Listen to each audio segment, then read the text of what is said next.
কমিটির উদ্যোগে আয়োজিত আজকের এই উলামা মাশায়েখ সম্মেলনে বক্তব্য নিয়ে আসছেন কারা নির্যাতিত আলেমদ্বীন জননেতা বাংলাদেশ খেলাফত মজলিসের সংগ্রামী আমির আল্লামা মামুনুল হক।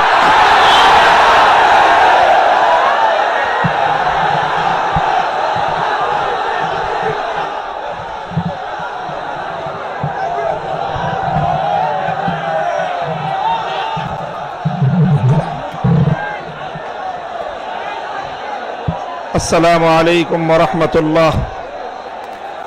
الحمد لله رب العالمين والصلاة والسلام على سيد الأنبياء والمرسلين وعلى آله وأصحابه ومن تبعهم ودعا بدعوتهم إلى يوم الدين. أما بعد، أعوذ بالله من الشيطان الرجيم. بسم الله الرحمن الرحيم.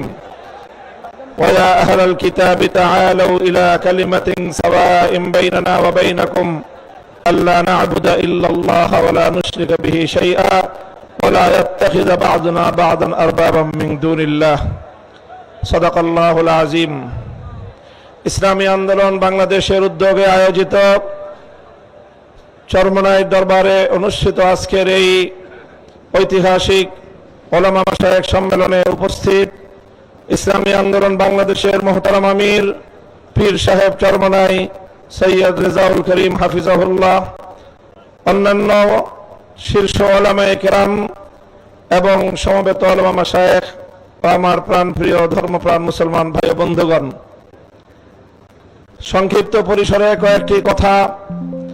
আজকের বাংলাদেশের বিশেষত জাতীয় রাজনৈতিক প্রেক্ষাপটে উলামায়ে কেরামের সামনে এক ঐতিহাসিক সুযোগ এসেছে এবং সুযোগ আসার কারণে তাদের কাঁধে ঐতিহাসিক জিম্মাদারি এবং দায়িত্ব বর্তেছে।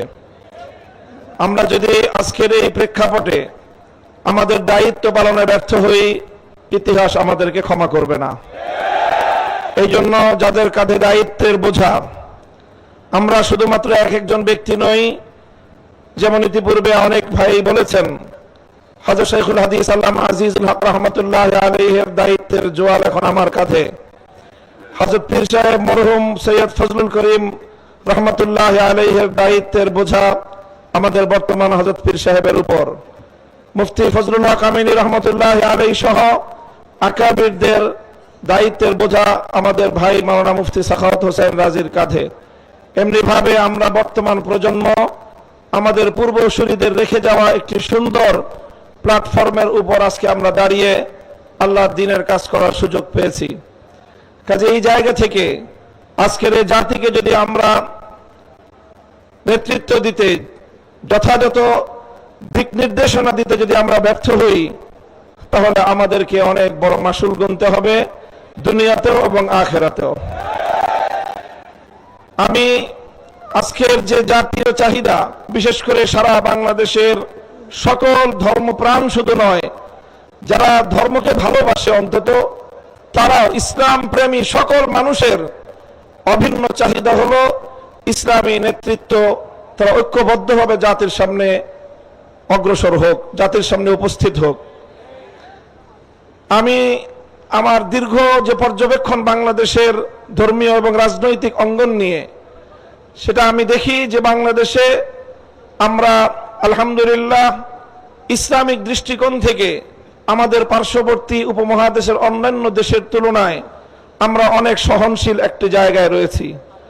আমাদের বাংলাদেশে ইসলামপন্থীদের মধ্যে পারস্পরিক ঈমান এবং কুফরির কোনো ইখতিলাফ নেই, মতবিরোধ নেই, যেটা আমাদের পার্শ্ববর্তী দেশগুলোতে রয়েছে। সেখানে শিয়া সুন্নির মতো জটিল বিরোধ রয়েছে।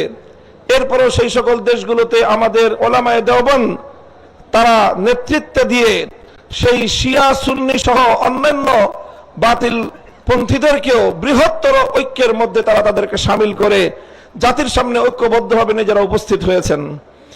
তা আমি মনে করি বাংলাদেশে এখন ইসলামিক অঙ্গনে চারটি পক্ষ রয়েছে, যাদের মধ্যে আমাদের মধ্যে বিভিন্ন শাখাগত ফিকহি মাসআলাগত এবং বিভিন্ন আকীদার খুঁটিনাটি বিষয়ে ঈমান এবং তাওহীদ এবং রিসালাত আখিরাত ছাড়া আকীদাগত অন্যান্য কিছু বিষয়ে আমাদের মধ্যে মতপার্থক্য রয়েছে, তবে আমরা সকলে একটি কথায় একমত, সেটি হলো আল্লাহর জমিনে আমরা ইসলামী হুকুমত কায়েম করতে চাই।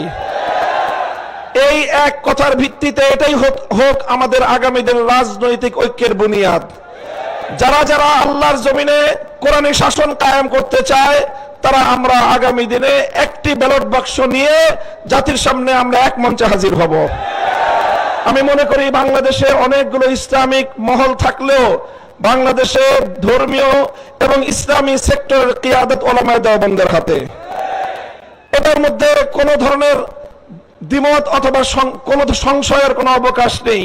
বাংলাদেশে যদি 4 লক্ষ মসজিদ থাকে, 3.5 লক্ষ মসজিদের ইমামতের এবং মেম্বারের দায়িত্ব উলামায়ে দেওবন্দের হাতে। কাজে ধর্মীয় সকল অঙ্গনগুলোকে ঐক্যবদ্ধ করার ঐতিহাসিক দায়িত্ব উলামায়ে দেওবন্দের কাঁধে। আর এ কথা অস্বীকার করার কোনো উপায় নেই। দেওবন্দি উলামায়ে কেরামের সাথে সংশ্লিষ্ট যতগুলো রাজনৈতিক সংগঠন রয়েছে তার মধ্যে সর্ববৃহৎ রাজনৈতিক সংগঠন ইসলামী আন্দোলন বাংলাদেশ। কাজেই সেই জায়গা থেকে ইসলামী আন্দোলন বাংলাদেশের দায়িত্ব সবচেয়ে বেশি।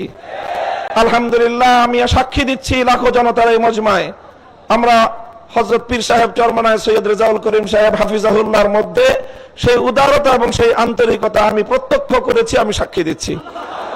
এজন্য আমরা আশাবাদী আগামী দিনে ইনশাআল্লাহ আমাদের ঐক্য প্রতিষ্ঠিত হবে। এই জন্য আমাদের যেই কথা আমরা একমত সেটা হলো, আগে আমাদের উলামায়ে দেওবন্দের নেতৃত্বে যে সকল রাজনৈতিক সংগঠনগুলো পরিচালিত হচ্ছে আমরা আমাদের মধ্যে আমাদের ঐক্যকে আরো সংহত এবং মজবুত করব।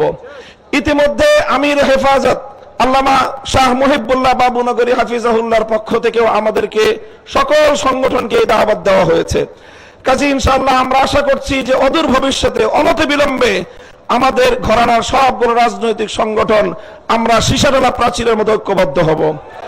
এরপরে বাংলাদেশে অপর 3টি ইসলামী ধারাকেও রাজনীতির ক্ষেত্রে আল্লাহর জমিনে ইসলামী হুকুমত কায়েম করার জন্য তাদেরকেও আমরা তাদের কাছে দাওয়াত নিয়ে যাব ইনশাআল্লাহ।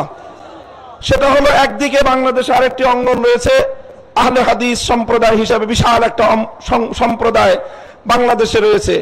আমার যতদূর জানা তারাও এই বিষয়ে বর্তমানে অতীতের যে কোনো সময়ের তুলনায় উদার দৃষ্টিভঙ্গি লালন করছেন।